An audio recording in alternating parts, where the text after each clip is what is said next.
À Dieu. Amen. Merci au Seigneur pour la grâce qu'il nous fait de nous visiter ce matin. Vous êtes bien? Amen. On est bien, on sent la présence de Dieu. Il n'y a pas besoin de faire trop d'efforts. Si on veut, on peut rentrer tout de suite dans la présence de Dieu. Vous avez vu à travers les cantiques, les frères nous ont bénis. Les jeunes nous ont bénis. Le Seigneur se manifeste au milieu de nous dans la simplicité. Je le dis de temps en temps quand c'est le cas, il y a des moments où on rentre dans une réunion, dans un culte, et on sent que c'est difficile, plus difficile que d'habitude. Il faut faire des efforts pour rentrer dans la présence de Dieu. Et il y a des moments où ce n'est pas du tout le cas, où on rentre dans le culte et puis on se dit là ce matin, je vais avoir un bon culte. Amen. Je voudrais que ce soit un bon culte. C'est le désir de tous les prédicateurs quand on prêche, que ce soit une bonne réunion, que ce soit un bon culte. Je ne pense pas que c'est de l'orgueil, Samy, de vouloir que le peuple soit béni à travers nous. Bien sûr, on veut que le peuple soit béni, quelle que soit la personne qui va prendre la parole, mais quand c'est nous, ça nous fait du bien aussi d'être le moyen, le fil conducteur, le moyen de bénédiction, celui qui arrose. Ça veut dire qu'on a reçu. Parce que, écoutez, il y a un signe qui ne trompe pas. Pour arroser, il faut avoir de l'eau. Pour bénir, il faut être béni. On ne peut pas donner si on n'a pas reçu. Et ce matin, je ne peux pas vous tromper. Même si je prendrai des beaux mots, des belles histoires, des belles phrases, je ne peux pas vous tromper. Ce qui va passer, c'est le message. Il fera son effet de toute façon. Et écoutez, celui qui le donne, c'est moi ce matin. Et j'ai vraiment besoin que le Seigneur me bénisse avec toute chose. Vous voulez compris le Seigneur? Je ne fais pas de la fausse humilité. Non, on n'est pas là pour ça. Je veux que le message y passe. Je veux qu'on comprenne ce que le Seigneur m'a dit à moi, en priorité. Et puis, voilà, que je puisse vous le faire partager. Amen. Netou, tu pries le Seigneur? Je te louer, je te rendre grâce, Père éternel. Merci, mon Dieu. Merci pour quoi tu es là, Père éternel. Merci pour ce culte que tu nous donnes de plus, Père éternel. C'est une grâce. La grâce de t'appartenir, de t'aimer, mon Père éternel. Je te présente ton serviteur, Père, qui va prêcher ta parole. Seigneur, donne les mots, mon Père. Bénis-nous, parle. Parle à ma vie davantage, mon Maître. Bénis-moi, j'ai besoin de toi tous les jours, Père éternel. À toi revient toute la gloire, Maître. Amen. Alléluia. Amen. Adieu la gloire. Merci Père. Adieu la gloire. Adieu la gloire. Amen. Amen. Amen. Où il y a l'esprit, il y a la liberté. Alors écoutez, frères et sœurs, on est dans la maison de Dieu. Et j'écoute les frères prier. J'ai écouté les sœurs prier tout à l'heure pendant les chants. Si pendant le message, tu sens dans ton cœur le désir, le besoin de parler au Seigneur, fais-le. On n'est pas cadré, on n'est pas arrêté. S'il faut que j'arrête de prêcher, eh ben, on arrêtera le temps qu'il faudra. Puis s'il faut recommencer après, on recommencera. On fera une réunion pas cadrée. On ne fait pas une réunion où tout est planifié. On va laisser le Seigneur agir. Amen. Vous voulez qu'on laisse le Seigneur agir? Amen. Écoutez, le départ des évangiles, les 4 évangiles que vous connaissez, le départ, quand on lit les premiers versets, les premiers chapitres, il nous parle de, avant que Jésus vienne au monde, bien sûr, il nous explique de où il vient, quelle est sa descendance, et puis il nous explique un petit peu les choses qui se sont passées à sa naissance. Et on s'aperçoit, quand on lit les évangiles, que à sa naissance, bien avant, bien sûr, vous le savez, il y a eu des prophéties qui annonçaient un Messie qui allait venir, et qu'allait rétablir Israël. Le peuple d'Israël est dans une situation à cette époque-là où ils sont dominés par un gouvernement qui est contraire au gouvernement de l'époque, le leur, il est contraire à leur religion, ils sont oppressés, c'est difficile pour eux, il y a des choses qui ont pris de la place, ils sont sous un gouvernement romain, ils sont sous un joug, et puis ils attendent une libération. Ça a été annoncé par les prophètes de l'Ancien Testament, qu'il allait venir un Messie qui allait rétablir toute chose. Ils sont dans cette attente. Et puis, vous savez ce qui va se passer. Un jour, un foyer va être visité. Ce foyer, il va recevoir une promesse de délivrance, une promesse de bénédiction. Une promesse non seulement pour le foyer, non seulement pour la famille qui l'entoure, mais une promesse pour le peuple, une promesse pour les pays qui sont autour, une promesse et puis pour le monde tout entier. Et puis les choses vont se faire telles que ça avait été annoncé par le Seigneur. Et puis Jésus va venir au monde. Jésus vient au monde, vous le savez, dans une étape. Il va venir au monde à Bethléem. Et puis cette nuit-là, la nuit de sa naissance, il y a plein de choses qui vont se faire. Il y a plein de choses, les signes annonciateurs, les choses ils vont se révéler un petit peu, des choses vont commencer à être dévoilées. Il va y avoir des témoins de choses importantes. Des hommes vont dire avoir écouté des anges venir les prévenir. Ils ont vu une étoile qu'ils n'avaient pas l'habitude de voir. Ils ont été prévenus d'une naissance, pas comme les autres. Ils ont été prévenus de ce qui avait été annoncé. Et les choses vont se propager, les choses vont se dire autour. À tel point que le roi de l'époque va tout mettre en œuvre pour trouver ce nouveau roi. Parce que c'est comme ça qu'il a annoncé. Quand les bergers sont au milieu des champs, c'est pendant une des veilles de la nuit. Ils sont surpris par ce qu'ils voient et par ce qu'ils entendent. Et puis la parole de Dieu dit qu'il leur a annoncé un message. Ne craignez point. Amen. Ne craignez point. Amen. Je suis venu vous annoncer une bonne nouvelle. Amen. Qui sera pour tout le monde le sujet d'une grande joie. Amen. C'était de ça qu'il était question. Et on se rend compte à travers les évangiles, on se rend compte à travers la parole de Dieu, qu'à partir de ce jour-là, eh bien les hommes de l'époque qui lisaient la Bible, les hommes de l'époque qui scrutaient la parole de Dieu, qui étaient penchés sur les Écritures, qui étaient penchés sur les prophètes, principalement Ésaïe, qui annonçait ce qu'on lit dans le livre aujourd'hui d'Ésaïe, qui annonçait la venue du Messie, qui allait rétablir les choses. Ces hommes-là, à partir de ce moment-là, les choses se rapprochent pour eux. Avant eux, les hommes les ont enseignés, avant eux, les hommes leur ont dit d'observer. Les hommes leur ont dit de regarder, de scruter la parole de Dieu et de se fier, pas seulement à leurs sentiments, parce que c'était des hommes qui étaient tellement imprégnés de la Bible. Dans l'Ancien Testament, les hommes étaient tellement imprégnés des Écritures qu'ils s'étaient mêlés à leurs sentiments. Ils ne faisaient pas les choses à moitié. Ils ne lisaient pas la Bible, ils ne citaient pas des versets comme ça. On a appris que quand ils lisaient la Bible, quand ils étaient en train de copier des textes, quand ils arrivaient sur le nom de Dieu, c'était grand. On cite Dieu, nous, comme ça. On cite le nom de Dieu comme ça, certains savent le citer dans plusieurs langues, mais eux, quand ils arrivaient sur les écrits où il était question de Dieu, le Père, le Créateur de toutes choses, le grand Dieu de l'univers, la Bible dit qu'ils posaient la plume, ils arrêtaient d'écrire, ils partaient, ils allaient se changer, ils faisaient leur toilette tout entière. Et si certains hommes de la Bible, s'il fallait écrire dans le même texte plusieurs fois Dieu, le Père, seulement l'écrire sur un papier, ils étaient tout seuls, personne ne les voyait. Je ne sais pas si ça vous touche, mais quelle importance pour eux Dieu. Amen. Quelle importance pour eux la Bible, les écrits de la Bible. S'il fallait plusieurs fois écrire le nom de Dieu, plusieurs fois ils allaient changer, plusieurs fois ils faisaient leur toilette, plusieurs fois ils voulaient se présenter devant Dieu avec un aspect pur. C'était ça qui était important pour eux, tout en sachant qu'ils ne l'étaient pas, ils ne se trompaient pas eux-mêmes. Mais ils voulaient quand même paraître devant Dieu, paraître le mieux possible. Écoutez, c'est ça le but, c'est paraître le mieux possible. Amen. Si j'ai arrivé à semer dans un cœur ce matin, et puis qu'il part de la réunion et dire je vais faire mieux, je vais faire mieux, je vais faire mieux. Amen. Je ne vais pas faire plus, je ne vais pas faire plus. C'est beau de faire plus si tu peux le faire, si c'est Dieu qui te le demande de porter plus, de faire plus, d'essayer de faire. Mais quelle importance de faire mieux. Comment c'est différent de faire mieux. Seigneur, écoutez, on s'aperçoit qu'ils commencent à regarder, ils commencent à scruter un petit peu tout ce qui se passe. Ils sont à l'affût de tout ce qui a été annoncé, ils sont à l'affût. Et puis la Bible, elle dit qu'il va se passer du temps.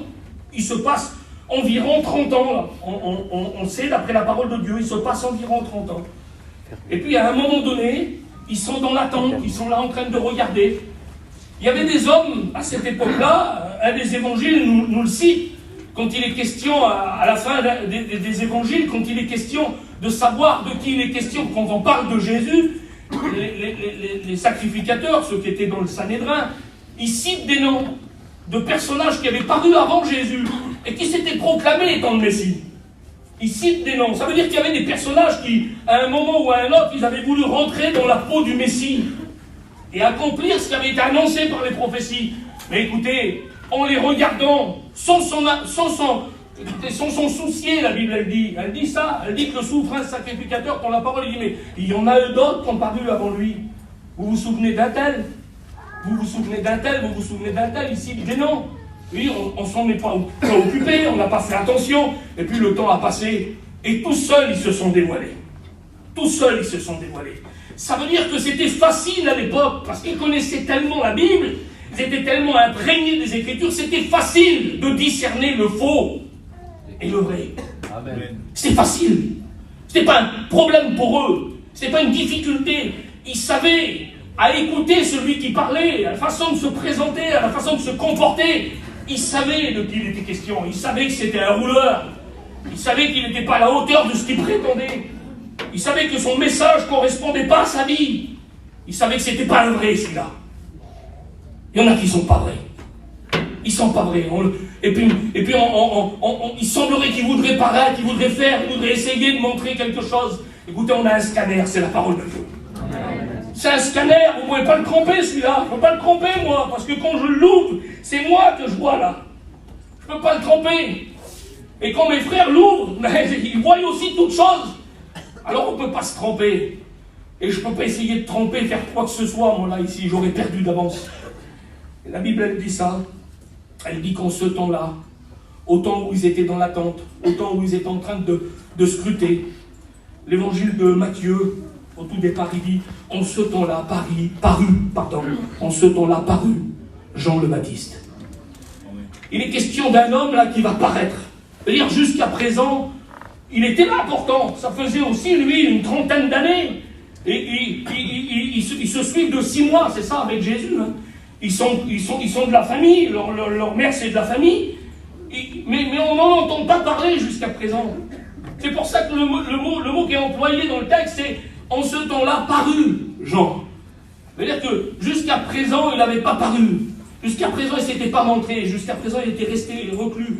Il semblerait qu'il y avait une préparation qui était en train de se faire dans son cœur. Je ne sais pas qui semblerait, parce que la parole de Dieu nous le dévoile. Comprendre qu'il y avait quelque chose qui était en train de se mettre en place. C'est quoi qui était en train de se mettre en place? C'était ce qui avait été promis.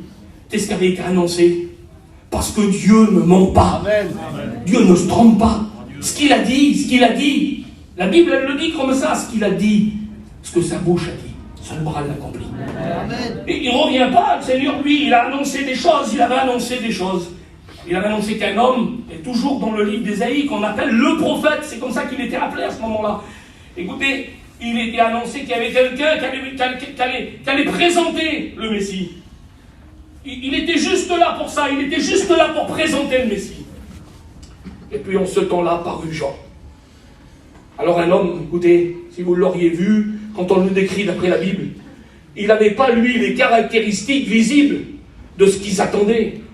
Si nous, on aurait choisi un homme pour présenter le Messie, on n'aurait pas choisi Jean. Je vous dis la vérité, sur le plan visuel, voilà, écoutez, j'ai pas d'autres mots, sur ce que vous auriez vu, sur ce qu'on aurait constaté, c'était pas l'homme qui allait présenter le grand roi, le Fils de Dieu qui allait être manifesté en chair sur la terre, la parole de Dieu vivant. Oui, mais, écoutez, il y avait autre chose que ça. Il y avait autre chose que ça. Il y avait la partie cachée depuis 30 ans, la partie cachée avec Dieu, la partie cachée que personne ne connaissait, l'intimité entre lui et Dieu. Il y avait cette partie-là qui va grandir, qui va prendre de la place et qui va se manifester à ce moment-là. Alors on va lire la parole de Dieu. On lit dans l'évangile de Jean. On lit dans l'évangile de Jean au chapitre 1 et au verset 19. L'évangile de Matthieu, lui, nous dit, il parut Jean en ce temps-là, qui rendait témoignage de Christ. Il rendait témoignage de Christ. Il dit le texte dans l'évangile de Matthieu. Il dit, il rendait témoignage de Christ et il proclamait la parole de Dieu dans tout le désert de Judée. Et puis, au chapitre 19, au verset 19 du chapitre 1 de l'évangile de Jean, voici le témoignage de Jean. Vous voulez l'écouter? Amen. Voilà ce qu'elle dit la parole de Dieu. Lorsque les Juifs envoyèrent de Jérusalem des sacrificateurs et des Lévites pour lui demander, toi, qui es-tu?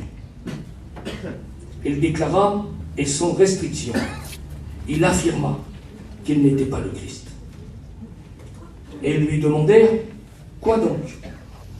Es-tu Élie? Et il dit, je ne le suis point. Es-tu le prophète? Et il répondit non.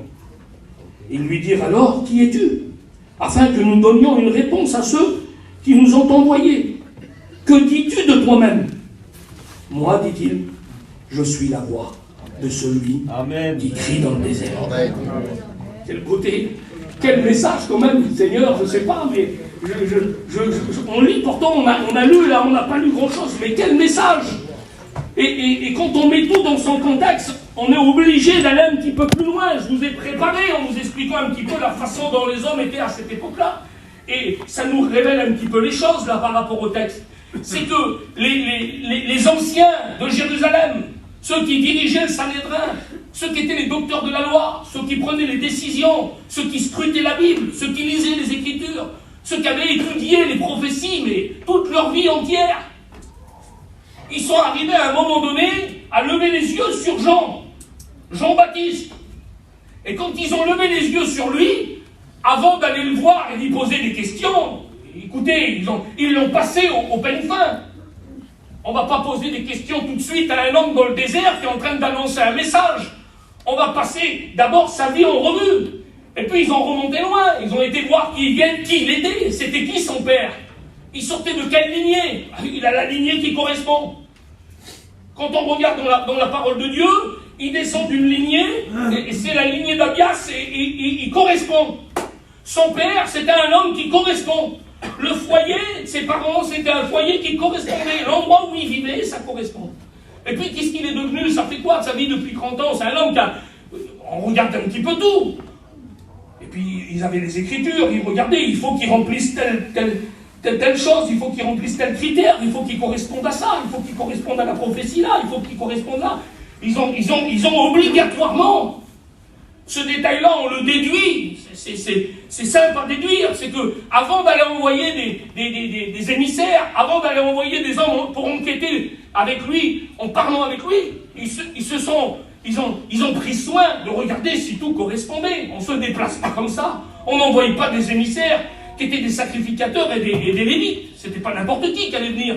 Il ne fallait pas non plus envoyer n'importe qui. Il fallait envoyer des hommes qui connaissaient les Écritures. Ça veut dire qu'ils avaient tout regardé, tout correspondait. Et il y avait des choses qui les gênaient, là. Ils commençaient à être troublés de plus en plus. Qu'est-ce que c'est qui gênait les gens autant? C'était quoi qui dérangeait autant? Ce qui dérangeait autant, c'était qu'il n'était pas comme les autres, lui. On a affaire à quelqu'un qui n'était pas comme les autres. La Bible, elle dit ça, il n'était pas vêtu comme les autres. Quand on regarde dans la parole de Dieu, ils sont descriptifs de ses vêtements. C'est les vêtements que les autres ne portaient pas. Il était vêtu, lui, ses vêtements c'était du poil de chameau, il avait une ceinture de cuir, et puis il vivait dans le désert. Et quand on regarde ça, ça veut dire quoi? C'était un homme désintéressé, un homme qui n'était pas attaché aux choses, un homme qui aurait pu très bien être un sacrificateur, un homme qui avait une lignée toute faite, un homme qui aurait pu très bien remplir une fonction, qui aurait pu avoir les beaux vêtements du sacerdoce, qui aurait pu avoir tout ce que les hommes de son rang devaient avoir. Et tous les privilèges qu'il y avait avec, il y avait des privilèges quand même, quand on regarde dans la parole de Dieu, il y avait des grands privilèges. Il aurait pu profiter de tout ça. Non, il n'a pas voulu, il n'a pas profité de tout ça. Amen. Et ça commence à gêner, on ne comprend pas, on est troublé par son comportement. Et la Bible dit que non seulement il n'était pas vêtu comme les autres, ça veut dire qu'il ne ressemblait pas à quiconque. Non, il ne se conformait pas, lui. Il ne se conformait pas à ceux qui prétendaient être des hommes de Dieu. Ceux de l'époque qui prétendaient être des hommes de Dieu, qui disaient, moi, je ne fais pas comme ça, nous, on ne fait pas ça, nous, on essuie le bord de la coupe, nous, on filtre l'huile, nous, on fait ça, nous, on fait ceci.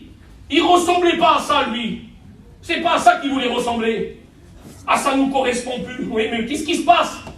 Ben, il n'a pas les mêmes vêtements que les autres. Quand on le voit passer, il se différencie des autres. Écoutez, c'est ça, le messager. Amen. C'est ça, quelqu'un qui veut rendre témoignage du Christ. En priorité, c'était ça, son message à lui, en priorité, sa mission première, c'était rendre témoignage du Christ, c'était présenter celui qui allait venir. Vous ne voulez pas parler de quelque chose d'autre, lui. Il ne voulait pas essayer, non, il voulait qu'on le distingue au milieu de tous. Il voulait qu'on fasse la différence entre lui et les autres. Il y en avait plein des hommes de Dieu à l'époque. Du moins, ceux qui représentaient les hommes de Dieu de l'époque. Il y en avait plein. Il y avait plein d'hommes qui marchaient dans les rues. Il y avait plein d'hommes qui s'arrêtaient, qui faisaient des belles prières au coin des rues, la Bible a dit. Il y en avait plein. Il ne voulait pas ressembler à ces hommes-là. Non. Il voulait ressembler à rien. Parce que ce qu'il voulait laisser paraître par-dessus tout, c'était le Messie qui allait venir. Amen. Écoutez, il aurait rentré dans la salle, là, il s'aurait fait tout petit, il aurait beau s'asseoir où il aurait voulu. Ceux qui étaient à côté, ils auraient fait ça. Ils auraient regardé. C'est quoi cette façon de s'habiller, là? Comment? Mais il ne ressemble pas à nous, lui. Il est différent des autres, lui. Et qui c'est, cet homme-là? Je ne sais pas qui c'est, tu vois, il est habillé un petit peu différemment. Alors, si tu vois quel message qu'il a. Comment il a un message terrible. Et comment tu le sais? J'ai été l'écouter dans le désert. Et quand on allait l'écouter dans le désert, la Bible dit qu'on se régalait. C'est un moment terrible. Se régaler, j'en dis. Là, il n'avait pas une belle église. Il n'avait pas un beau local. Il n'avait pas... Non, on se régalait. Ah ben alors, il devait avoir une belle élocution. Il devait parler terrible. Ah, écoutez, non. Mais non seulement il n'a pas les mêmes vêtements que les autres, non seulement il n'a pas la même façon de s'habiller que les autres, mais il n'a pas le même message non plus. Comment il n'a pas le même message? Ah, non, il n'a pas le même message que les autres. Il ne prêche pas comme tous ceux que tu as écouté prêcher. C'était ça qui se disait de lui. Il ne prêche pas comme tous ceux que tu as écouté prêcher. Tu n'as jamais écouté un message comme lui. Parce qu'on n'avait jamais écouté un message comme ça. Il était le premier à annoncer ce message-là. On n'avait jamais écouté ça. Ça ressemblait au messager de l'Ancien Testament. Le vieux Élie.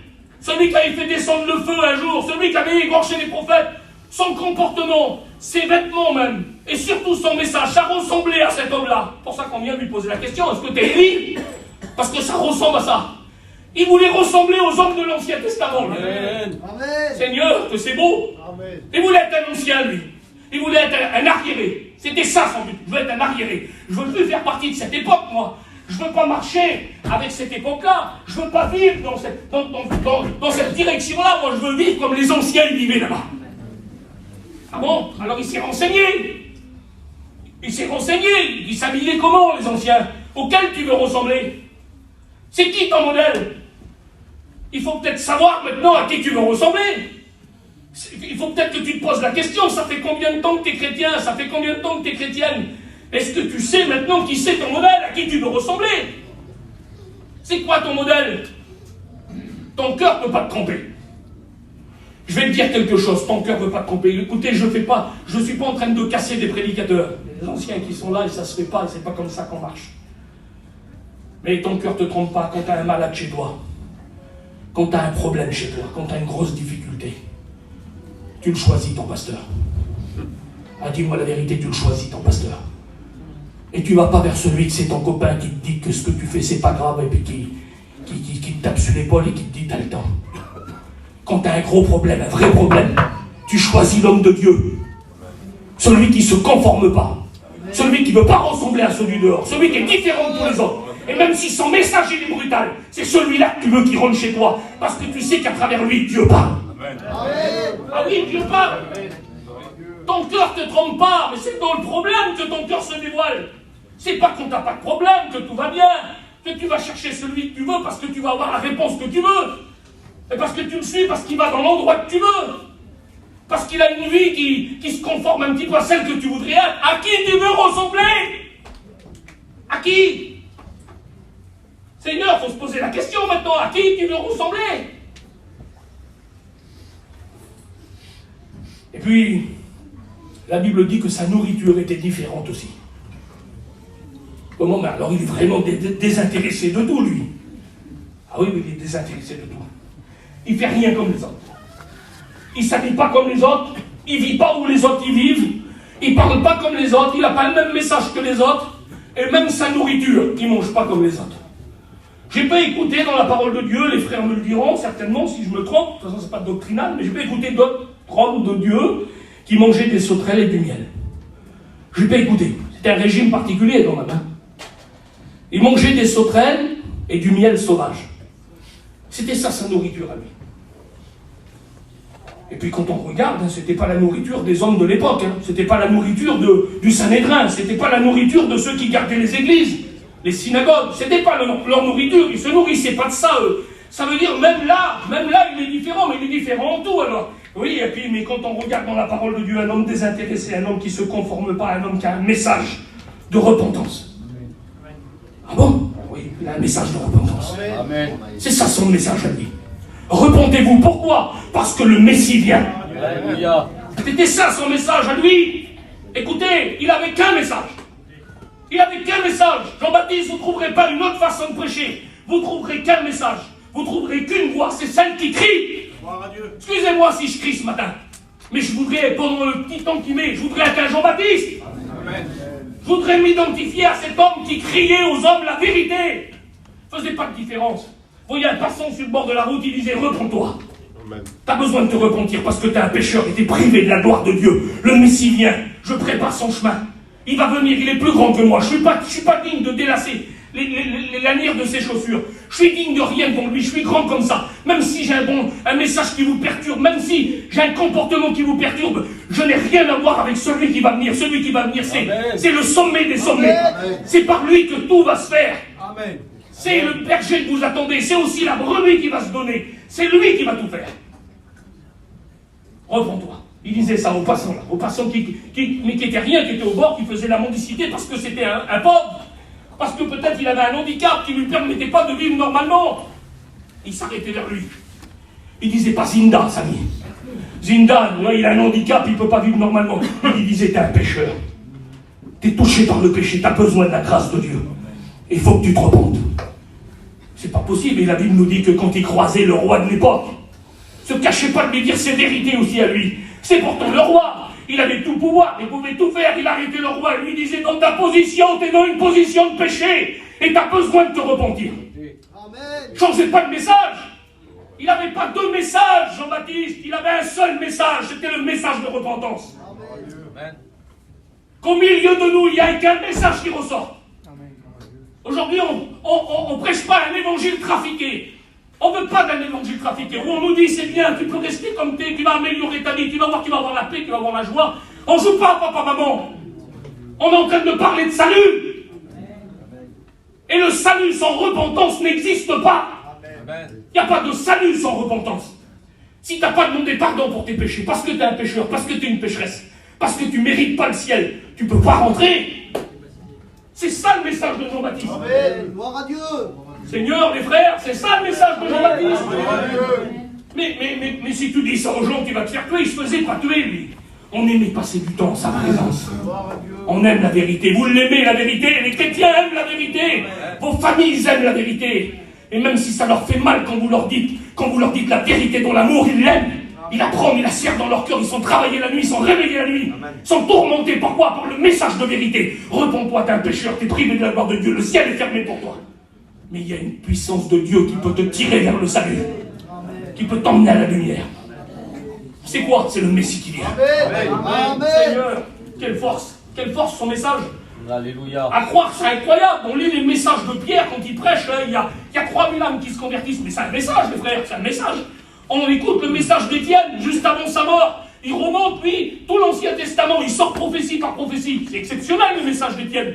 Un jeune prédicateur, hein. Il était diacre dans une église, il devient un prédicateur, il a un message qui casse la baraque. Mais pas Jean-Baptiste. Pas Jean-Baptiste. Jean-Baptiste, c'est pas un grand messager dans les mots. C'est pas un... Alors écoutez, par contre, je vais vous dévoiler quelque chose. Tout rustre qu'il est, avec un vêtement en peau de chameau, la ceinture de cuir, il mange des sauterelles toute la journée, il en a peut-être dans la poche en train de chasser, je sais pas comment il fait, je sais pas où il le met. Alors allez pas vous mettre à côté de lui pour la connaissance de la parole. Ah non, lui, les prophéties, il les connaît par cœur. Il a passé 30 ans dans le secret à les étudier. Mais il n'étale pas sa connaissance, lui. Il n'étale pas sa connaissance avec des beaux mots. Il n'est pas en train d'étaler comme de la confiture. Non, il n'est pas en train de faire ça, lui. Il est en train de faire vivre l'évangile. Faire vivre l'évangile. Il est en train de montrer un modèle de renoncement, un modèle de repentance, une exemple de fidélité, une exemple de marche, une exemple de piété. C'est ça qu'il est en train de nous montrer. C'est ce modèle-là. Je veux ressembler à cet homme-là. Amen. Seigneur, c'est mon modèle. Je veux ressembler à lui, moi. Mais pourquoi tu dis ça, Julo? Écoutez, si des hommes comme ça ont été troublés, si les hommes qui connaissaient les Écritures ont été troublés, c'était troublé par tout ce qu'on vient de citer, Jusqu'à un moment donné où tout correspondait. Alors maintenant, écoutez, on ne peut plus aller plus loin. Vous êtes obligés, on va choisir les sacrificateurs, ceux qui correspondent. On va les choisir là. On va les choisir. Vous allez aller le voir, vous allez lui poser la question. Il va se trahir. C'est quand il va répondre que tout va changer. C'est quand il va parler que tout va changer. C'est quand il va s'annoncer comme le Messie, comme les autres ils ont fait avant lui, les faux. On va voir que c'est un faux. Ça ne les arrangeait pas. Ça ne les arrangeait pas. Mais non. C'est pas de cet évangile-là qu'ils voulaient, eux. C'était pas ça qu'ils attendaient, eux. C'était pas ce rétablissement-là qu'ils attendaient. Ils attendaient pas ça. Ils présentaient, lui, un agneau qui allait être mené à la boucherie, comme l'évangile, le livre d'Ésaïe nous l'annonçait. Ils présentaient celui-ci, le Messie. C'est pas celui-ci qu'ils voulaient. Ils ne le veulent pas encore aujourd'hui, ce Messie-là. Ah non, ils veulent un Messie glorieux, eux. Ne vous inquiétez pas, ils vont bientôt l'avoir. Amen. Ils vont bientôt l'avoir, le Messie glorieux. Ah, tout est en place là. Et puis il se présente devant lui, Seigneur le Seigneur. Il se présente devant lui, il est dans le désert, lui là-bas. Il est là-bas, il est dans le désert de Judée, il est au bord du Jourdain. Il est en train de faire quoi? Il fait ce dont il a été appelé. Amen. Seigneur, il prêche la repentance. Amen. Et il fait un baptême d'eau, là, le baptême de repentance. Il demande aux gens de se repentir et de le montrer par des actes. Tu vas montrer aux gens que dans ton cœur, il y a de la repentance. Amen. Ah oui, comment? Mais il ne veut pas de disciples en secret, lui. C'est pas ça qu'il est en train de rechercher. Il n'est pas en train de rechercher des gens qui vivent un petit évangile. Je suis chrétien vers moi. Tu sais, je prie vers moi. J'ai une petite boîte avec des versets. Et puis tous les jours, je tire mon petit calendrier. Puis j'écoute des prédications sur Internet. Mais c'est quoi cet évangile-là? Dites-moi la vérité, c'est quoi cet évangile? Vous voulez vivre ça, vous? Vous allez être des chrétiens malheureux. Hein? Vous allez être des chrétiens tristes. Des tristes chrétiens, comme disait un ancien. C'est à ça que vous allez ressembler. Mais c'est pas ça que la parole de Dieu nous pousse à vivre. Amen. C'est pas ça le message de repentance. Le message de repentance, il dit maintenant que vous vous êtes repentis, produisez du fruit digne de la repentance. Amen. Produire du fruit digne de la repentance, pas du fruit dont vous avez honte. Pas du fruit qui vous fait rougir. Il y a des choses qu'on fait, on en a honte de l'avoir fait. Amen. Ah, je me mets avec vous dans le lot, hein. On a honte de les avoir fait, ces choses-là. Pourquoi? Ça ne correspond pas à notre repentance. Ça ne correspond pas. Je demande pardon à Dieu parce qu'avant j'étais un homme du monde. Mais quand une mois passé, je suis assis dans une voiture qui ne correspond pas, avec un costume qui ne correspond pas, puis tout ce qui va avec. Tu devrais avoir honte. Honte de dire que tu es un homme qui t'est repenti de ton passé et tu continues à vivre la même vie. C'est pas ça la repentance. Ah, je vous l'ai dit ce matin, je suis Jean-Baptiste. Amen. Ah, je vous dis la vérité, je vais dire la vérité. On a marre, écoutez, on a marre. On ne peut pas continuer à vivre comme ça. Et puis, écoutez, on a un ancien, c'était l'ancien des anciens dans notre région, là, c'était Georges Delure. Il a dit un jour ici, là, excusez-moi du mot, mais c'était vrai, il a dit un mot là dans un cimetière, c'était un enterrement. Quelqu'un qui nous a quittés, qui était parti dans la gloire, au Caraïbes, là-bas. Il a parlé pour un chrétien. Et puis avant de prendre la parole, il a dit, écoutez, quand on aime quelqu'un, on lui dit la vérité. Quand on l'aime, on lui dit la vérité. On lui dit qu'il y a un danger devant. On lui dit que sa façon de vivre ne correspond pas et que c'est dangereux pour lui. Alors il dit, si je vous dis des vérités aujourd'hui, c'est parce que je vous aime. C'est ça la vraie preuve d'amour. C'est de dire la vérité. Quand on cache des choses à ceux qu'on aime, écoutez, c'est pas une preuve d'amour. On veut préserver quoi? On veut préserver quoi? Il y a des gens qui sont malades là, il y a des gens qui sont malades, il y a des familles qui sont malades. Puis on cache, nous, c'est notre mentalité, on l'a vécu encore il y a quelques jours là. On cache pour les parents, et on veut pas dire la vérité parce que on va être touché. Mais quand c'est une personne d'une âge qui est malade, puis qui appartient pas au Seigneur, mais attends, tu caches quoi? Comment il va faire pour s'approcher du Seigneur? Comment il va faire pour faire prier pour lui ou pour elle? Tu lui as pas dit. Mais va vers lui, dis-lui la vérité si tu l'aimes. Tu montes dans le camping, tu dis papou, faut que je te dise la vérité, comment? T'es malade. Ah bon? Oui, t'es malade, on va te faire soigner, ça va aller, on va faire tout ce qu'il faut. Mais écoute, c'est pas ça le plus important. Le plus important, il faut que tu mettes ta vie en règle avec Jésus. Comment? Ah oui, il faut que tu viennes avec moi à la réunion, il faut que je t'emmène à la réunion, il faut que tu fasses prier pour toi, il faut que tu demandes à Dieu de faire une expérience. Il faut que tu demandes à Dieu que tu fasses une expérience. Et quand tu seras convaincu dans ton cœur que tu es un pécheur, tu vas demander pardon à Dieu et le ciel va s'ouvrir pour toi. C'est ça le message de vérité. Et quand on vient vers lui, on lui pose la question. Alors, écoutez, qui es-tu, toi? T'es qui, toi? On veut savoir. Question piège, hein. Ils ne demandent pas s'il est le Christ, mais lui, écoutez, c'est un homme qui écoute, hein. C'est un homme qui écoute derrière son apparence d'homme rustre, derrière son apparence d'homme un petit peu, qui vit simplement, qui s'intéresse pas aux choses. C'est un homme qui a deux oreilles, il entend tout ce qui se dit autour. Et puis il entend dire que peut-être c'est lui le Christ. Ça te dérange, Samy. Il ne veut pas lui. Il ne veut pas prendre la place de celui qui doit venir. Il ne veut pas prendre la place, lui. Il ne veut pas paraître. Il ne veut pas que ce soit lui. Il ne veut pas qu'on dise le Julot a fait ça, Julot a fait ça, Julot a dit ça, Julot a fait comme ça. Il ne veut pas ça, lui. Pourtant, ça fait du bien. Oh là là. Qu'est-ce qu'elle aime, ma chère, quand vous citez mon nom? Vous saurez comment que je suis en bas, moi là, je frissonne. Citez mon nom. Mais c'est pas Jean-Baptiste. Jean-Baptiste, il veut pas ça. Ça le dérange, lui. Alors quand on vient vers lui demander qui es-tu, toi, il sait très bien ce qu'ils ont derrière la tête. Il sait très bien ce qu'ils ont sous le pied. Il doit arriver de loin. Ils vont arriver dans leurs beaux costumes, ils vont arriver avec certainement leur armada, ils vont arriver les sacrificateurs, ils vont arriver les lévites qui sont à côté d'eux, c'est les diacres de l'époque, c'est ceux qui administrent le service, tout le monde est là, ils ont les belles robes, ils se déplacent, c'est les pontifes, ils viennent lui poser des questions. Écoutez, je vais vous le dire tout de suite, la Bible elle dit sans restriction, il leur affirme, c'est une affirmation, c'est certain, avant que vous ayez plus loin, avant que vous me posiez les questions que vous avez à me poser, je préfère vous le dire tout de suite, la conversation elle n'ira pas plus loin. C'est pas moi le Christ. Amen. Amen. Oh, quelle beauté le Seigneur. Gloire à Dieu. Quelle beauté. Faites-vous pas de fausses idées. Écoutez, imaginez-vous pas des choses. Je ne veux pas paraître, moi. Avant qu'on va plus loin, là. C'est pas moi le Christ. C'est pas moi qu'il faut suivre. C'est pas moi qu'il faut prier. C'est pas moi qu'il faut adorer. C'est pas moi qu'il faut élever. C'est lui. Amen. C'est le Messie qui arrive après moi. Il arrive après moi, mais il m'a devancé. Il était là avant moi, il dit. Et moi, je suis pas digne par rapport à lui. Pas digne de quoi? Même pas délier les lacets de ses chaussures. Je suis digne de rien. C'est pas possible. Mais alors t'es qui? T'es Élie alors? C'est ce grand Élie là. Il est parti vivant sur un char de feu. C'est pour ça t'es revenu vivant. Il dit non, c'est pas moi non plus. Mais comment? C'est pas toi Élie? Pourtant ton comportement, tes vêtements, tout correspond. C'est toi? Non, c'est pas moi. Alors tu es le prophète. Le prophète qui a été annoncé. Celui qui va annoncer toutes les choses. Celui qui va dévoiler tout. Celui qui va tout rétablir. Non, c'est pas moi non plus. Pas possible, mais tu es qui toi? T'es qui toi? Moi je suis la voix. Seigneur, quelle beauté, il n'y a pas de nom, il dit pas je suis Jean-Baptiste, fils de Zacharie et d'Élisabeth, je descends de telle lignée, moi j'ai la connaissance, mon père m'a élevé comme ça, j'ai rentré dans une rigueur, je me suis rapproché de ça, je connais les Écritures par cœur, il sort pas de son pédigré lui, il met pas tout son gratin devant, je suis la voix. Amen. Celle qui crie dans le désert. Alléluia. Mais crie quoi? Repentez-vous. Amen. Seigneur, repentez-vous. Amen. Son seul message. Repentez-vous. Devant lui, là, il a des hommes, c'est le sommet. Change pas de message. Change pas de présentation, il change pas de témoignage, il change pas de façon de présenter les choses. Non. C'est Jean-Baptiste, c'est lui ça. C'est lui, il est tout entier. Change pas. Vous avez vu, aujourd'hui, on change. Ça dépend qui c'est qui est venu à la réunion. On est là, on est dans la réunion, ça dépend qui c'est qui est venu, tu comprends, je peux pas prêcher ça. Ces gens-là, c'est...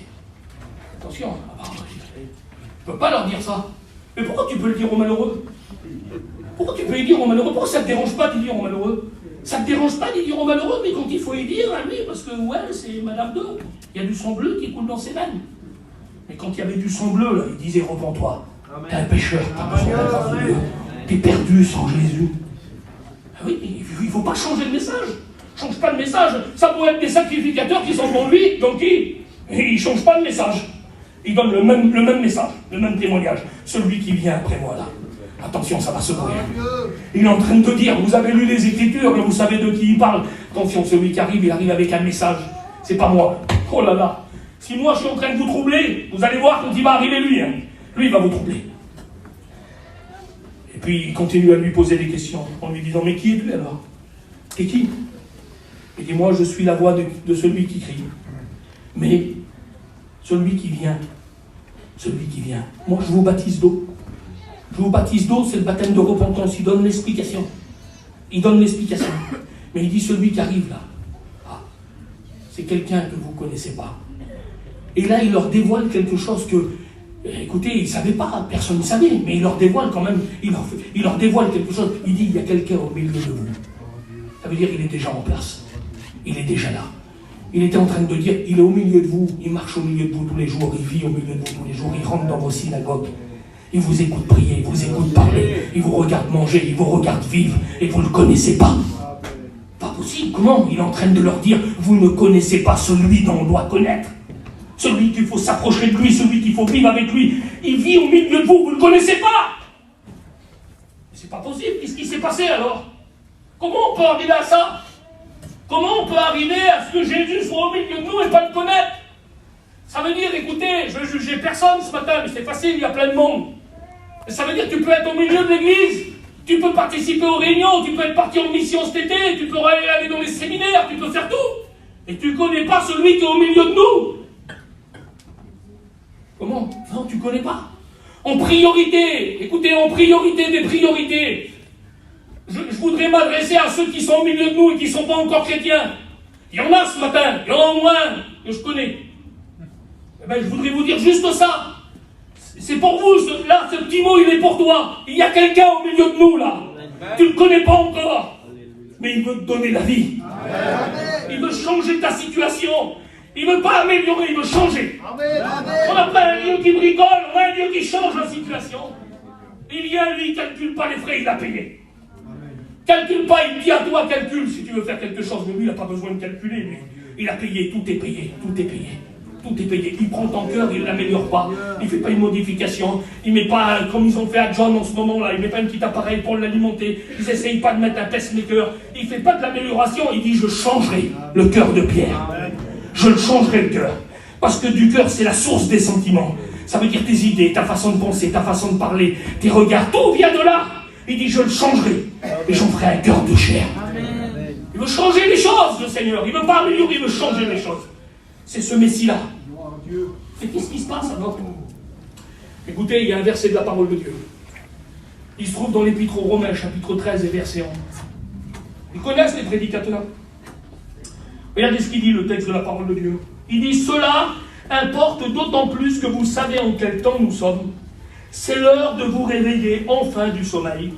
Car maintenant, le salut est plus près de nous que lorsque nous avons cru. Amen. Seigneur, mais pourquoi tu nous sors ce texte-là au milieu de tout ce que tu nous as dit? Parce que, écoutez, je ne sais pas moi vous, mais devant le message de moi, je me dis qu'il faut que je me réveille. Il serait peut-être temps de se réveiller, frères et sœurs.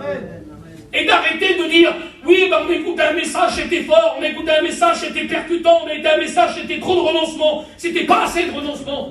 Il faut arrêter avec ça, Samy, il faut arrêter avec ça quand même. Les frères, il faut se réveiller, frères et sœurs. Il est temps, enfin, il dit. Enfin, il dit le texte, il est temps, enfin. Ça veut dire, ça fait longtemps que ça sonne, ça fait longtemps que tu es prévenu, ça fait longtemps que tu es secoué. Tu bouges pas. Des messages qui viennent comme un réveil, là. Viennent te déranger dans ton sommeil. Des messages comme il y a eu le mois dernier où Samy a mis une affiche de 10 mètres de long avec des temps qui sont arrivés, des temps qui sont passés, des temps qui vont arriver, des temps qu'on vit. Et tu repars, tu dis, j'ai rien compris. T'as pas compris. Tout ça s'est mis en œuvre et t'as pas compris parce que tu t'es arrêté sur des choses qui n'ont pas vraiment l'importance. Le message qu'il a voulu diffuser lui, c'est le même message que tous les prédicateurs diffusent. C'est dépêche-toi de te préparer parce qu'on est à la porte. C'est ça, ça met ou pas? Ah oui, hein. Dépêche-toi, tu l'as compris ça.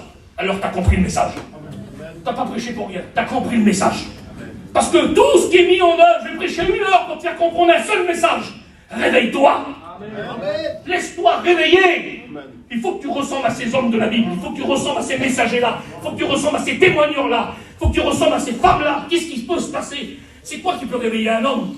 C'est quoi qui peut réveiller une femme? C'est quoi qui peut réveiller une église? C'est quoi qui peut réveiller une région tout entière? C'est quoi qui peut réveiller notre mission? Pourquoi pas?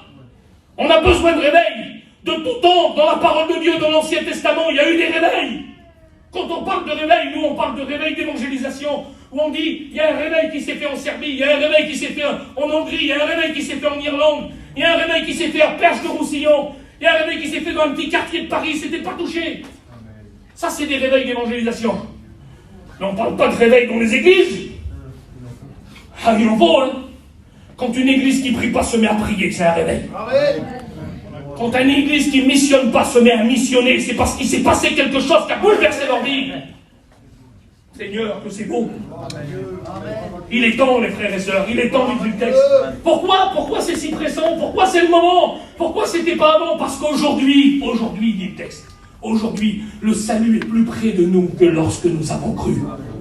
Tu t'es converti il y a combien de temps? 3 jours? Il y a des mains qui se sont levées à la dernière réunion, là.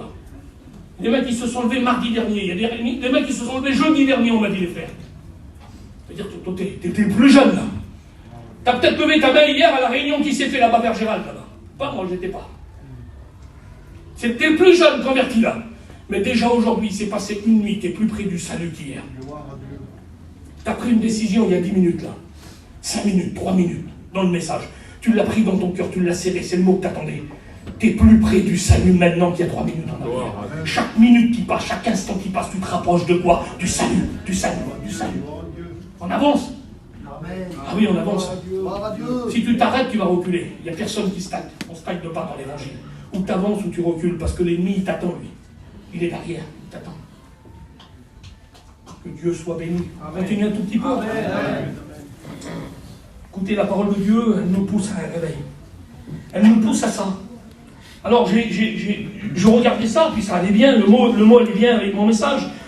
Dans le livre de la Genèse, au chapitre 28, au verset 16, il est question de Jacob. Il est question d'un homme qui a grandi dans un foyer où il y avait eu les promesses.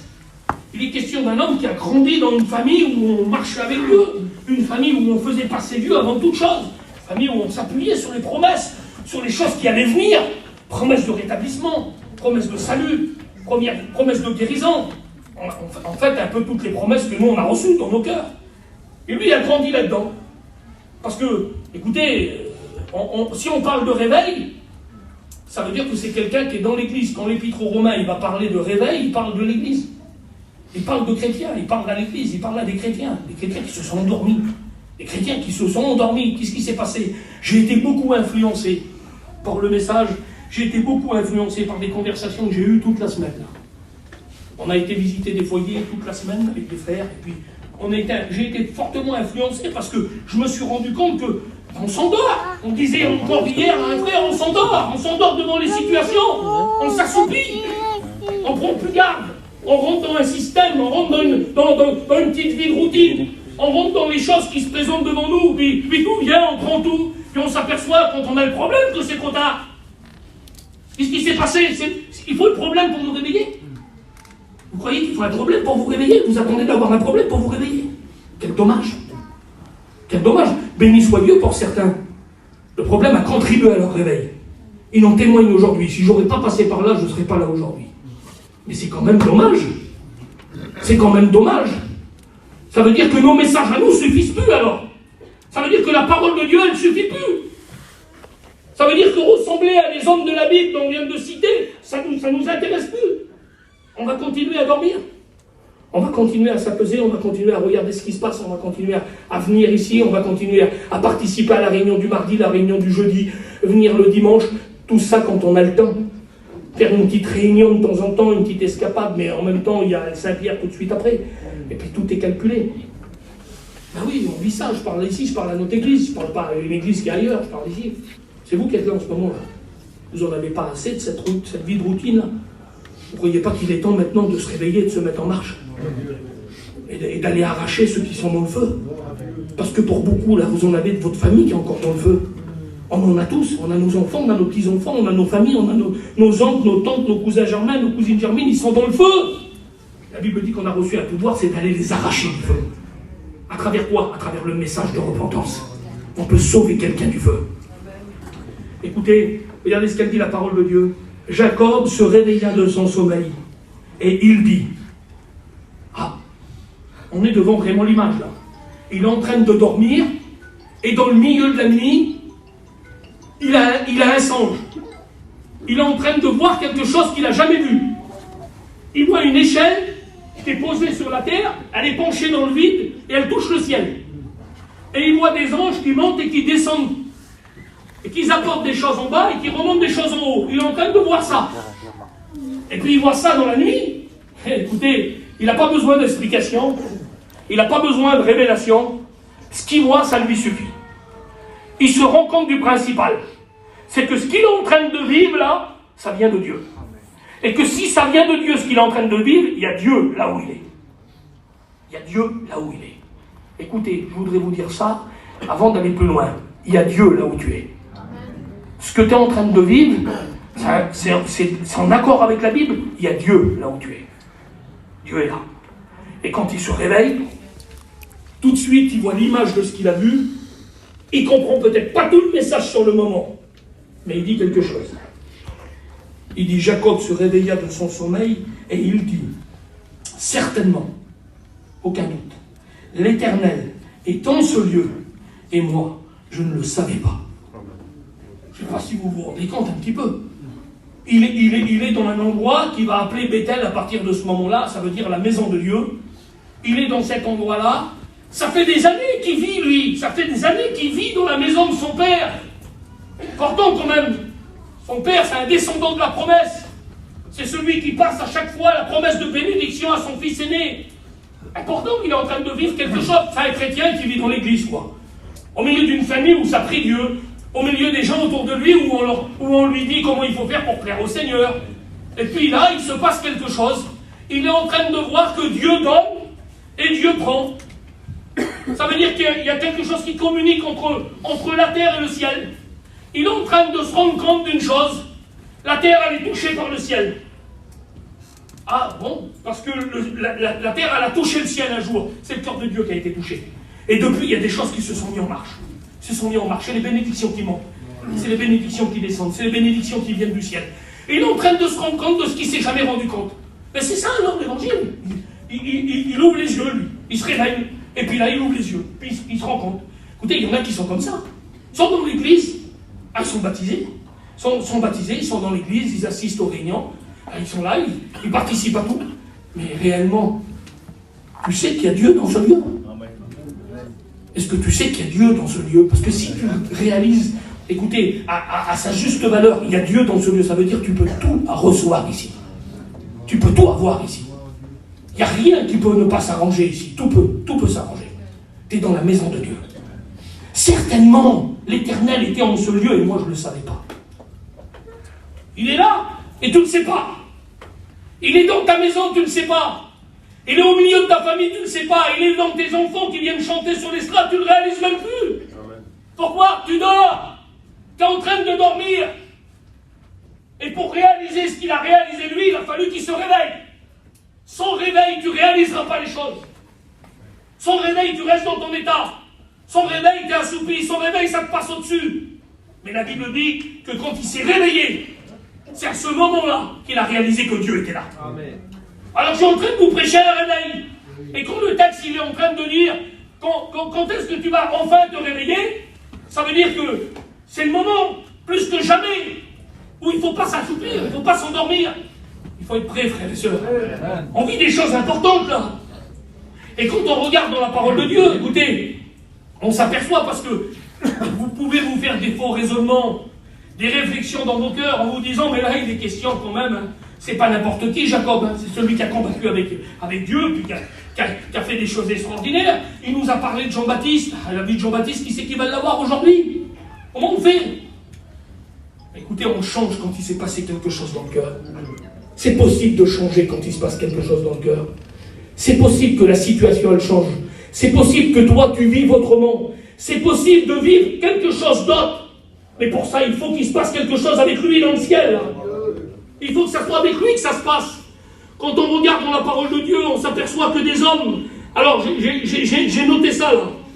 Dans le livre de l'Exode, il est question de Moïse. Et je vous prends ces exemples-là pour vous faire comprendre qu'il y a eu un temps où, pourtant, ils étaient dans un milieu où ça vivait l'Évangile. Ils étaient dans un milieu où, semblerait qu'ils connaissaient déjà Dieu sous un certain aspect. Ils n'étaient pas ignorants de tout. Ils ne vivaient pas complètement en dehors de l'Évangile, non. Ils vivaient une partie de l'Évangile. Mais ils ne vivaient pas l'Évangile tout entier. Il y avait quelque chose qui manquait. Est-ce qu'il te manque quelque chose dans ton cœur, toi? Tu ne crois pas que ça vaudrait le coup maintenant de te poser la question, est-ce qu'il manque quelque chose? Est-ce qu'il y a quelque chose qui ne va pas? Est-ce qu'il y a un dysfonctionnement? Tu dois vivre l'Évangile tout entier. Tout entier. Moïse, il a déjà fait pas mal de choses. La Bible dit qu'il a déjà été parlé à Dieu au Sinaï, une première fois. Il a été en Égypte, il a sorti le peuple. À travers lui, la mer a été ouverte. Il a fait tout ce que vous savez en Égypte. On ne peut pas dire qu'il ne connaissait pas Dieu. C'est difficile de dire, avec tout ça, qu'il ne connaissait pas Dieu. C'est difficile de dire ça. Et puis la Bible dit qu'à un moment donné, ils sont sortis de l'Égypte. Ils ont été libérés. Et puis ils se sont mis à vivre se sont mis à vivre avec Dieu. Puis Dieu a commencé à donner des instructions. Puis une première fois, il l'a appelé sur la montagne. Moïse, il faut que tu montes. J'ai besoin de te parler. J'ai un message à te donner. C'était la deuxième fois qu'il montait sur la montagne pour avoir un message. Deuxième fois. Il dit, Moïse, viens, j'ai besoin de te parler. Ça veut dire que Dieu, à un moment qu'il l'a choisi, même s'il l'a déjà fait, il t'appelle à une conversation. Il t'appelle à un message. Ça peut être ce matin. Ça peut être ce matin, que Dieu soit béni. Ou Dieu t'appelle à un message. Je ne sais pas si vous voyez un petit peu, à la fois, ce qui a dû se passer dans le cœur de Moïse, en disant, il me rappelle une deuxième fois, là, il va falloir qu'on parle. Hein. Oui.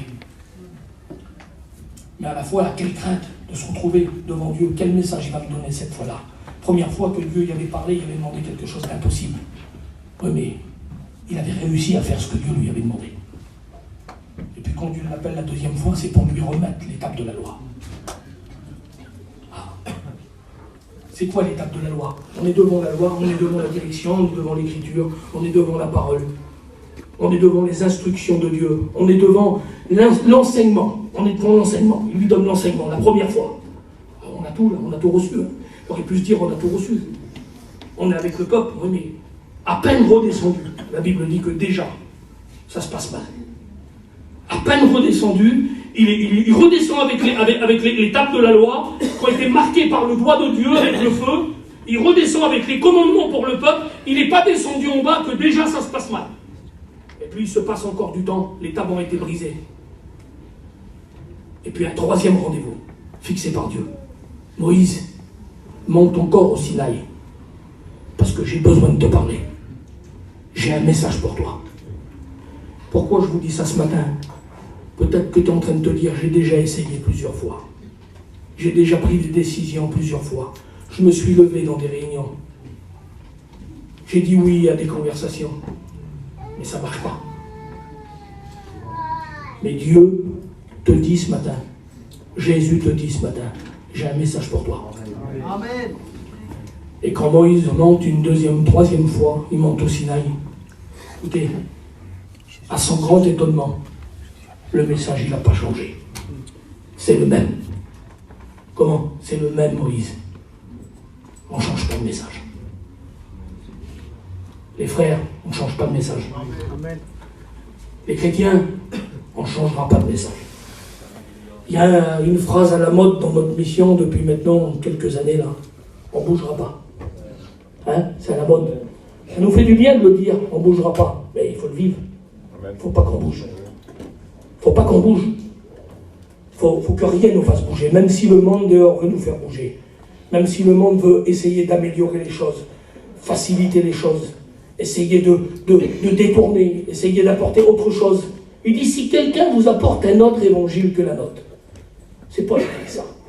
Il dit, si par hasard ça arriverait, il devance un petit peu les choses, si vous voulez, parce que ça va arriver tout de suite après, et puis ça continue d'arriver encore aujourd'hui, 2000 ans après.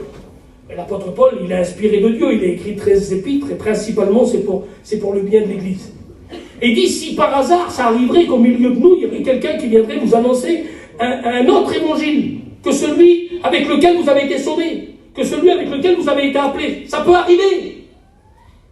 Écoutez, il dit, cette personne-là, c'est Paul qui parle, hein, qu'il soit maudit. Ne le recevez pas. Si ce n'est pas en accord avec ce que vous avez reçu, parce que ce que vous avez reçu vient de Dieu, et là il l'affirme, ce que vous avez reçu, c'est la parole de Dieu. C'est celle qui vous a amené au salut. Si on vous annonce un autre évangile, qu'il soit maudit.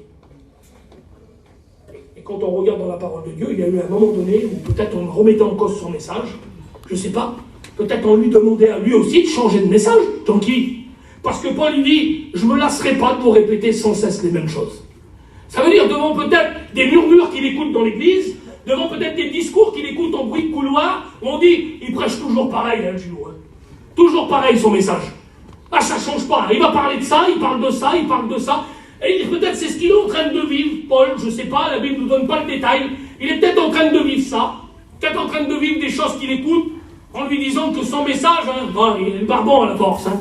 On l'écoute toujours prêcher pareil. Il a qu'un message alors, lui. Il a qu'un message. On a eu des hommes terribles dans notre mission qui ont eu qu'un seul message. Amen. Devant Dieu, ils ont eu un seul message. Ils ont prêché toute leur vie entière, pendant 40 ans de ministère. Ils ont prêché avec un message. Je l'ai écouté, moi, je l'ai écouté dire. Les anciens, les frères, je l'ai écouté dire qu'ils ne savaient pas lire, qu'ils faisaient des petits dessins. C'était le départ, il y avait besoin de ça. Mais avec ce message-là, ils ont bouleversé des villes entières. Des familles entières, ils ont amené à l'évangile. Mais Paul, quand il écoute ça, il dit, écoutez, je préfère vous mettre tout de suite au parfum, je ne me lasserai pas. C'est-à-dire, j'en aurai jamais marre. Je ne changerai pas. Écoutez, il peut se passer n'importe quoi. Je vous dirai toujours les mêmes choses. Amen.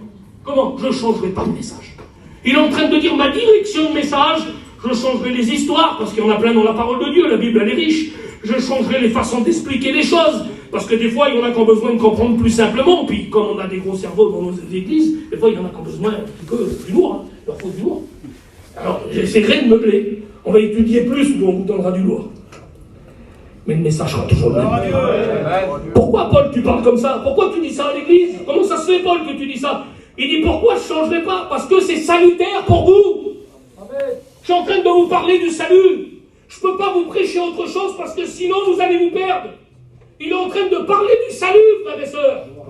Il n'est pas en train de tricoter. Il n'est pas en train de dire, tu vas voir, si tu travailles plus pour Dieu, tu mets 3 chaises, tu en mettras 4, après tu auras envie d'en mettre 5. C'est bien tout ça. Il n'est pas en train de dire ça. Il est en train de dire, si tu fais ta vie comme bon te semble, tu ne vas pas dans le ciel. C'est pour ça que je ne change pas de message. C'est pour ça que je ne changerai jamais, il dit Paul. C'est salutaire pour vous. Je vous parle de votre salut. Je vous parle de la vie éternelle. Je vous parle de l'enfer. Je vous parle de ça. C'était de ça qu'il est en train de parler. Vous voulez que je change de message, ça voulait dire? Je vous pose la question à vous, l'église. Répondez-moi, vous voulez qu'on change de message? Ou vous voulez qu'on continue à vous dire la vérité?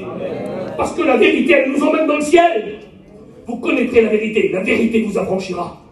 Vous la connaîtrez. Pour la connaître, il faut qu'elle soit annoncée. Pour qu'elle soit annoncée, il faut des prédicateurs, dit la Bible. Et pour qu'il y ait des prédicateurs, il faut qu'ils soient envoyés. Eh bien, bénissez Dieu, parce qu'il y a plein de prédicateurs ici, comme dans toutes nos églises, qui ont été envoyés par Dieu pour vous délivrer le message de la vérité. C'est ce message-là qu'on prêche. Et on ne veut pas s'en éloigner, les frères, un seul message. Moïse, c'est le même message. Comment? Cette fois-ci, tu vas les écrire, toi. Je les ai écrits, je t'ai facilité les choses avec mon doigt et le feu, j'ai écrit sur les tables. Cette fois-ci, c'est toi qui vas les écrire. Tu vas mettre tes efforts, tu vas mettre du tien. Peut-être qu'en écrivant, ça va te rentrer dans le cerveau. Jimmy nous y disait, écrivez en même temps que je parle, vous allez l'enregistrer plus vite. Peut-être que Dieu est en train de donner la première leçon d'école à Moïse. Il dit, il va falloir que tu écrives, parce que tu n'as pas tout enregistré. Peut-être qu'il faut que tu enregistres mieux. Et il lui fait écrire sur des pierres la loi, la parole de Dieu, la direction, la règle, à pas dépasser. La règle à suivre, la doctrine de la parole de Dieu. Et quand il descend cette fois-ci, écoutez, la Bible, elle dit ça, c'est marqué comme ça. Moïse descendit de la montagne du Sinaï, ayant les 2 tables du témoignage dans sa main. En descendant de la montagne, il ne savait pas que la peau de son visage rayonnait parce qu'il avait parlé avec l'Éternel. Seigneur, mais qu'est-ce qui s'est passé? Ça veut dire que quand il s'approche de Dieu, qu'il va où Dieu lui demande, qu'il est réceptif au message, et qu'il fait ce que Dieu lui demande, il obéit, et il garde la parole, il descend, il a la parole en dessous son bras. Le garde, ça, on est devant un beau symbole, les frères. Il garde les tables. Il descendit de la montagne, il avait reçu le message. Il avait fait ce que Dieu lui avait demandé, et il garde le message, il le serre contre son cœur. Quand il descend, il ne sait pas lui. Il n'est pas au courant. Ça veut dire que c'est indépendant de sa volonté à lui. Ça veut dire qu'il ne peut pas produire ce qu'il est en train de vivre là. Il ne peut pas produire ce qu'il va démontrer aux autres. C'est qu'il ne savait pas, le texte il dit que la peau de son visage rayonnait. Comment c'est possible? Comme si à l'intérieur là, il a une ampoule. C'est un peu ça qu'il nous est donné. Et son visage se met à rayonner. Rayonner quoi? La présence de Dieu. Parce que le message qu'il avait reçu, il venait de l'Éternel. Mais lui, il ne le sait pas. Il ne savait pas non plus, Jean-Baptiste, qu'est-ce qu'il produisait dans les cœurs. Il ne savait pas non plus que ses vêtements, son comportement, son langage, il était en train de bouleverser des familles. Il bouleversait des cœurs. Il ne savait pas non plus. Il produisait des choses indépendantes. C'était quoi? C'était ce qui vivait à l'intérieur qui reflétait à l'extérieur. C'est de ce qu'on a besoin. C'est de ce réveil-là que je voudrais vous parler ce matin. Je voudrais qu'on se réveille de ce réveil-là. On a besoin de ce qui se passe à l'intérieur, reflète à l'extérieur. Il faut vivre à l'intérieur, il faut vivre l'intimité, il faut vivre avec lui. Il faut vivre.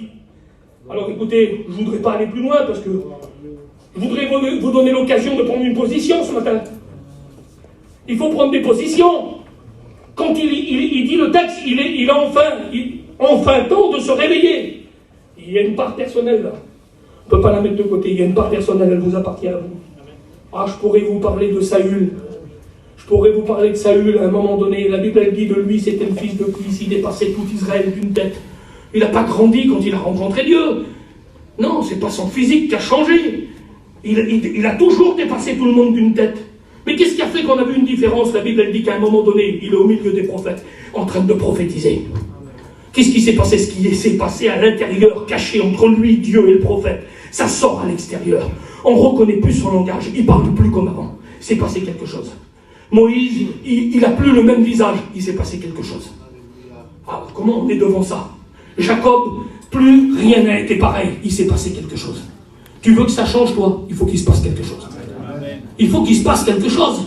Parce que si on veut voir une différence, il faut que ça se passe à l'intérieur, il faut que ça se passe dans le cœur. On pourrait parler de Paul, il part avec une direction, il est sur le chemin de Damas, il a arrêté.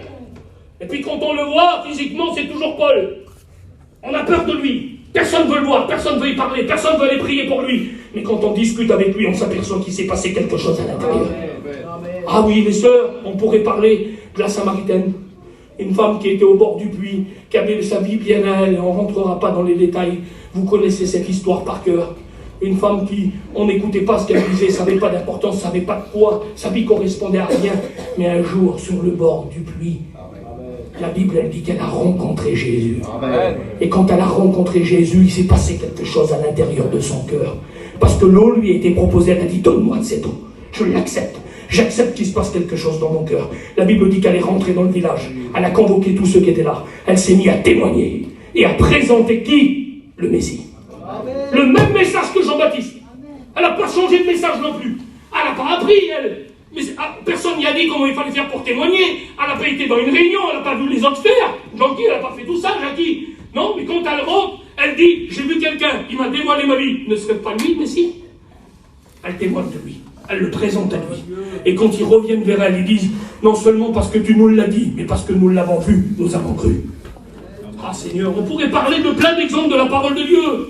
Écoutez, on finit par lui. L'apôtre Pierre, il est celui que quand on lui demande, ah toi t'étais avec lui, t'étais avec Jésus, il est au bord du feu lui. Il a marché 3 ans et demi avec Jésus, il a marché sur l'eau, il a vu la pêche miraculeuse, il a vu la multiplication des pains, mais c'est un chrétien. Tu vas pas me faire croire que Pierre, c'était pas un chrétien. Mais si, c'était un chrétien comme moi. Mais qui avait besoin d'aller plus loin. Qui avait besoin qu'il se passe quelque chose. Et la Bible dit que quand on commence à le brusquer un petit peu, c'est les problèmes, c'est les vents contraires. T'étais avec lui, toi. Toi, tu faisais partie d'eux, toi. Non, non, non, non, non. Et puis la Bible dit que dans le secret, il se passe quelque chose. C'est la vraie rencontre. Et quand 3 jours se passent, et qu'il voit Jésus devant lui, son cœur a changé, c'est plus le même. Quelques jours après, il en va de sa vie, il en va de la prison, il en va des difficultés, ça compte plus. La Bible dit qu'il se lève, il prêche la parole de Dieu. Et il y a 3000 âmes qui se convertissent. Qu'est-ce qui s'est passé? Il y a eu un moment donné, il s'est réveillé. Il y a eu un moment donné où la Samaritaine a arrêté de prier sur cette montagne, a arrêté de se poser la question. Faut prier là, faut prier là, faut prier comme ça, faut faire comme ça, faut travailler plus, faut travailler moins. Non, qu'est-ce qu'elle a fait? Elle a accepté de boire de l'eau. C'est la parole de Dieu. Elle a accepté. Écoutez, cette femme veuve, dans le 2e livre des rois, la Bible, elle dit qu'à un moment donné, Élisée, le prophète, va rentrer, et puis elle va dire, voilà, le créancier est venu, il veut prendre mes fils. Tu connaissais mon mari? Il n'est plus là, je suis toute seule. Mon mari, c'était quelqu'un qui craignait Dieu. Ça veut dire, ma maison, on marchait avec le Seigneur. On est des chrétiens, nous. Aujourd'hui, ça se passe mal, je vis une difficulté. Je vais tout perdre. Tu la vis, cette difficulté-là, quoi? Tu risques de tout perdre, là, tu es en train de le vivre. Ça risque de s'arrêter pour toi, là, tu es au bout du rouleau, tu ne peux pas aller plus loin. Tu pourrais raisonner comme elle. Il y a un peu d'amertume dans son cœur, il y a de l'incompréhension. Elle dit, tu vois bien, elle dit, regarde, portons-nous, hein. On a tout fait. Pourtant, mon mari, tu le connais, tu sais qui c'est. C'était pas n'importe qui. On est des chrétiens, nous. On ne fait pas les choses à moitié, elle ne comprend pas. Ça dit, il y a de l'incompréhension dans son cœur, il y a de l'amertume. Elle dit, mais là, Je suis au bout, je ne peux pas aller plus loin. J'ai tout perdu. Et puis, l'homme de Dieu, Dieu à travers lui, il parle. Et il rentre dans ta maison. Va chez les voisins, ceux qui t'entourent, ceux qui sont autour de toi. Il y a plein de gens autour de toi qui peuvent t'aider. Fais part de ton problème. Ramène des vases. Ramène des vases. Et avec tes enfants, tu vas vivre le miracle dans ta maison. Il s'est passé quelque chose. Plus rien n'a été pareil. Il s'est passé quelque chose. Pourtant, c'était une chrétienne. Pourtant, c'était la belle-fille d'un sacrificateur, la Bible dit.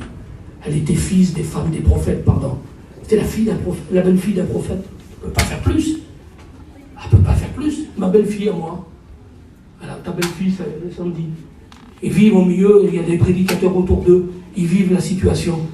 Et ils ne se rappellent plus que Dieu est capable de tout changer. Amen. Tu dors. Il faut te réveiller. Tu veux te réveiller? Amen. Tu veux être un vrai témoin? Amen. Tu te rends compte que tu as échoué peut-être quelquefois? Tu as essayé, ça n'a pas marché. Le Seigneur te rappelle à un message. Il te redonne un rendez-vous ce matin. Il te rappelle à une prise de position. Alors on va prier le Seigneur maintenant.